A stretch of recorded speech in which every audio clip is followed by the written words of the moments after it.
Travaillons maintenant sur la présentation, sur l'exposé d'un nouveau type de source iconographique. Je vais m'intéresser aux peintures. Dans votre syllabus, vous avez deux exemples qui sont développés. Le premier exemple touche l'artiste impressionniste Joseph Turner. Les œuvres de Joseph Turner, artiste très célèbre, artiste anglais très célèbre, elles sont conservées généralement dans les grands musées à travers le monde et notamment en Angleterre. Si vous vous rendez à Londres, vous pourrez apprécier son œuvre, notamment à la National Gallery. Partez du principe que chaque source historique va nous fournir une ou plusieurs ou de très nombreuses informations sur un ou plusieurs faits historiques, sur un individu ou un groupe d'individus. Si vous comprenez ça, vous comprendrez tout le syllabus. Prenons l'exemple de cette œuvre de Joseph Turner. Grâce à cette œuvre, les historiens de l'art peuvent apprécier les talents artistiques de cet artiste impressionniste. En cela, cette œuvre est une trace du passé. En cela, cette œuvre est une source iconographique. Elle nous permet aussi de recueillir d'autres informations, notamment la passion réelle qu'avait Turner pour le monde océanique, pour le monde de l'eau.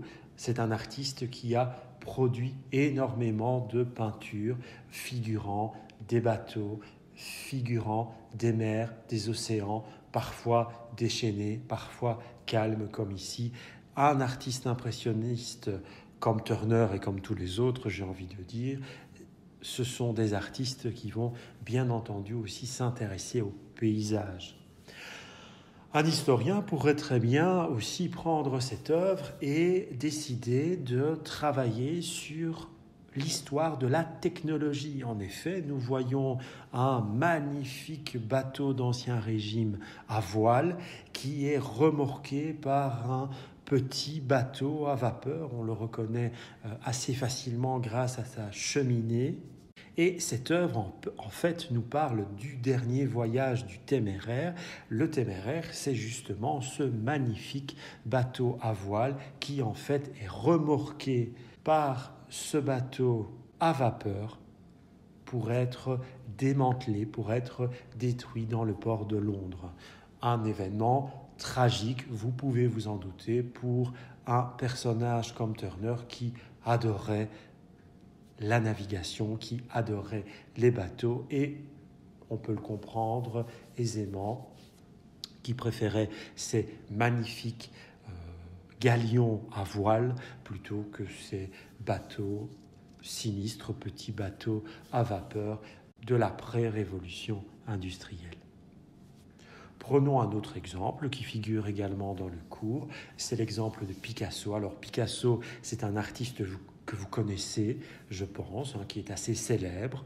Ce qui est intéressant avec Picasso, c'est qu'on pense toujours que c'est l'un des plus grands représentants du cubisme, et donc on pense qu'il a réalisé toute sa vie ce type d'œuvre, mais en fait, lorsqu'on analyse les peintures, les productions de Picasso, on se rend compte, et c'est le cas quasiment pour tous les artistes, que Picasso a évolué à travers son œuvre. C'est un exercice très intéressant à faire pour sa culture générale, mais c'est aussi un exercice très intéressant à faire avec des élèves du primaire, notamment lorsque vous voulez développer une leçon peut-être davantage artistique ou liée à l'histoire de l'art.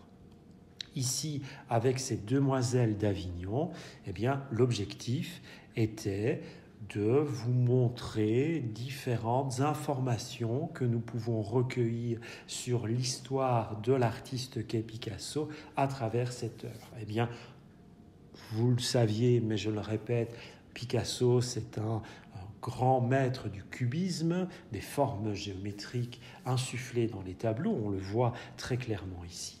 Et on peut, grâce à ce tableau, en apprendre davantage sur Picasso, qui était un véritable amoureux, je vais mettre des guillemets, de l'art primitif. Qu'est-ce que l'art primitif ? Eh bien, c'est l'art des sociétés dites primitives au XIXe et XXe siècle. Donc, dans notre société occidentale, au XIXe, XXe siècle, des artistes, des explorateurs vont découvrir, vont ramener en Europe des arts venant de civilisations qui étaient pour le moins méconnues des Occidentaux, des Européens du temps. Ainsi, par exemple, des explorateurs vont ramener des œuvres d'art produites par des tribus africaines, produites par des tribus d'Océanie, produites par des tribus d'Amazonie, par exemple. Ces œuvres vont fasciner certains Européens et ces œuvres découvertes en son temps vont passionner littéralement Pablo Picasso, et on voit cet amour pour cet art dit primitif notamment dans cette œuvre très célèbre qui d'ailleurs va servir Picasso dans l'exploration du cubisme. Donc vous voyez, à travers ces deux exemples, on peut recueillir énormément d'informations, des informations touchant directement l'artiste, ses goûts, son talent, des informations aussi plus globales, plus générales, un contexte plus global et général. Alors je vais continuer cette présentation des peintures par d'autres exemples, mais on pourrait en parler durant des heures et des heures. Vous avez ici une peinture du Moyen-Âge, de la deuxième partie du Moyen-Âge, qui est signée par l'artiste Petrus Christus. Vous voyez, un artiste du XVe siècle. Eh bien, nous avons dans cette œuvre une multitude d'informations. Nous voyons en fait un atelier ou, si vous préférez, une boutique tenue par un orfèvre. C'est l'artisan que vous voyez habillé de rouge, et nous voyons vraisemblablement deux personnages, un couple qui, on peut l'interpréter ainsi, pourraient être les clients de cet artisan.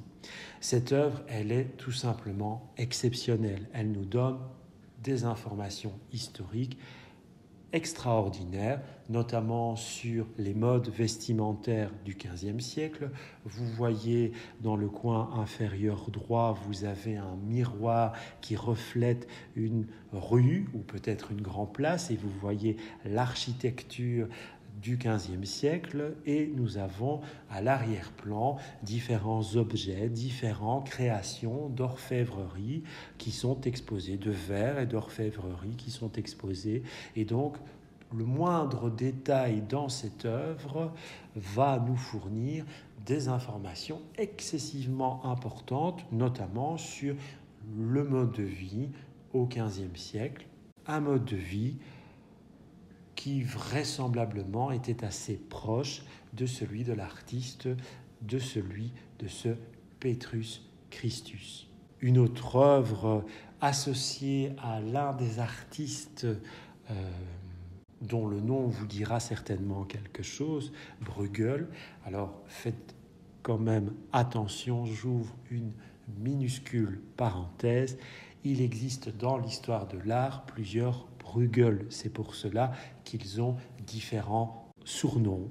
Vous avez ici une œuvre de Bruegel le Jeune, mais vous avez d'autres Bruegel qui portent d'autres surnoms comme l'Ancien ou comme de Velours. Pourquoi ? Eh bien parce que ce sont des artistes d'une même famille, mais qui ont réalisé des œuvres, qui ont vécu à des époques différentes, ou du moins durant des décennies différentes, vers la fin du Moyen-Âge et durant les débuts des temps modernes. Vous voyez ici dans cette œuvre, une nouvelle fois, une peinture qui nous offre des détails extraordinaires. Nous pourrions parler de l'alimentation aux alentours de l'an 1600, du travail dans les champs, du monde agricole, du monde de la mode vestimentaire, de l'habitat. Vous pouvez le voir au niveau de l'arrière-plan à gauche, du rapport entre l'homme et la nature. Vous voyez, il y a énormément d'informations, énormément de thématiques que l'on peut retirer de l'analyse de ces œuvres.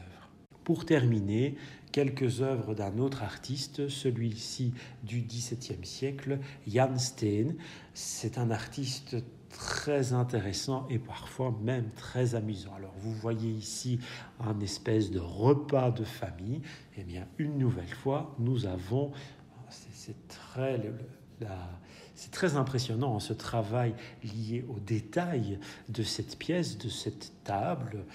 Là, une nouvelle fois, nous pouvons travailler sur l'évolution des instruments de musique dans l'histoire, la relation entre les hommes et les animaux. Vous voyez au centre de l'œuvre un chien domestiqué. Vous voyez aussi il y a une multitude d'accessoires de cuisine et autres qui pullulent dans cette œuvre. Vous avez l'intérieur d'une pièce aussi qui peut être étudiée.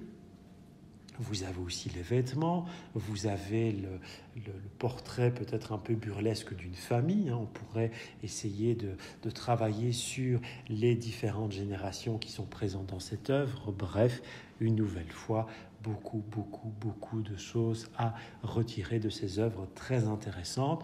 Et en plus, ce sont des peintures, les peintures du XVIe, XVIIe, voire du XVIIIe siècle, des peintures que vous trouvez assez facilement, elles sont assez faciles d'accès si vous allez sur Internet, si vous interrogez les moteurs de recherche, faites-moi confiance. Une autre peinture de Jan Steen pour un peu changer de décor, si vous me permettez l'expression, eh bien voilà, vous êtes face à une peinture qui illustre une scène de classe du XVIIe siècle.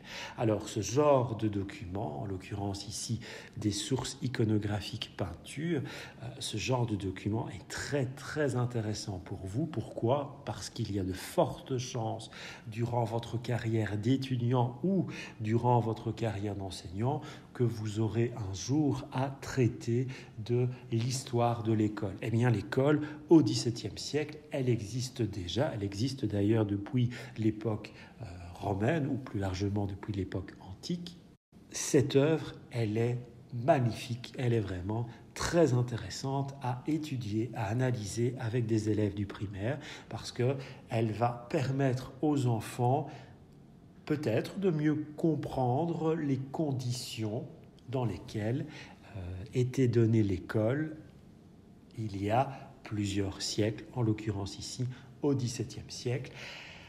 L'époque notamment des punitions, vous voyez le professeur un peu âgé, en uniforme assez particulier du XVIIe siècle, représenté à droite de cette peinture, et regardez ce qu'il tient dans la main gauche. Eh bien, vous me direz, c'est une espèce de cuillère en bois, mais en fait, c'était un instrument qui était utilisé jadis pour réprimander les enfants qui n'étaient pas sages ou qui ne réalisaient pas convenablement leurs devoirs.